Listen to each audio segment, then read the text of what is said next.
ছাত্র জনতার অভ্যুত্থানে ক্ষমতাচ্যুত হয়ে ভারতে আশ্রয় নেওয়া ঠিক 2 বছরের মাথায় নয়াদিল্লিতে বসে প্রথমবার ভার্চুয়াল সংবাদ সম্মেলন করেছেন শেখ হাসিনা।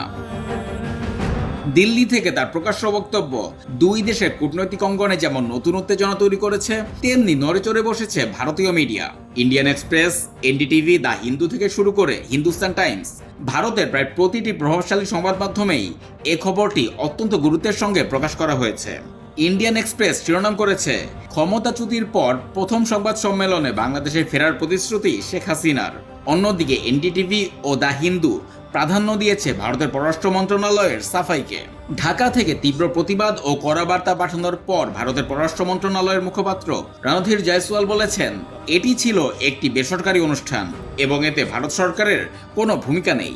বিশেষ করে বাংলাদেশের বর্তমান সরকারের বিরুদ্ধে শেখ হাসিনা যেসব বক্তব্য দিয়েছেন, ভারত সরকার তার কোনোটিকেই এন্ডোর্স বা সমর্থন করে না।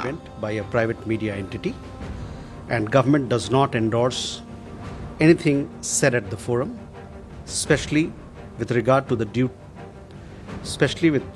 to the duly constituted government of Bangladesh. তবে শুধু খবর প্রকাশই নয়, ভারতের সংবাদ মাধ্যমগুলো হাজির করেছে নানা বিশ্লেষণও। ইন্ডিয়া টুডে এক বিশ্লেষণের প্রশ্ন তুলেছে, বিএনপি সরকারের অধীনে যখন দুই দেশ সম্পর্ক মেরামতের চেষ্টা করছে, ঠিক তখনই শেখ হাসিনার এই উপস্থিতি কি সম্পর্কে বড় ধাক্কা দিল? অন্যদিকে দ্য ওয়ার্ল্ড তাদের প্রতিবেদনে ঢাকার তীব্র ক্ষোভের বিষয়টি সামনে এনেছে।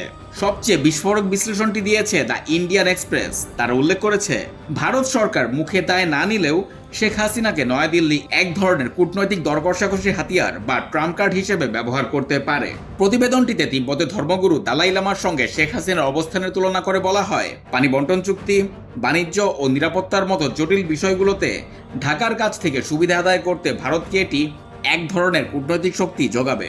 বাণিজ্য তিস্তা চুক্তি কিংবা সেপ্টেম্বর মাসে অনুষ্ঠিত হতে যাওয়া ব্রিক্স সম্মেলনে বাংলাদেশের প্রধানমন্ত্রীকে আমন্ত্রণ জানানো নিয়ে যখন আলোচনা চলছে, ঠিক সেই মুহূর্তে নয়াদিল্লিতে শেখ হাসিনার এই প্রকাশ্যে ফেরা ঢাকা ও দিল্লির সম্পর্কে যে নতুন করে বরফ জমাবে, ভারতের মিডিয়া কিন্তু সেই ইঙ্গিতই দিচ্ছে।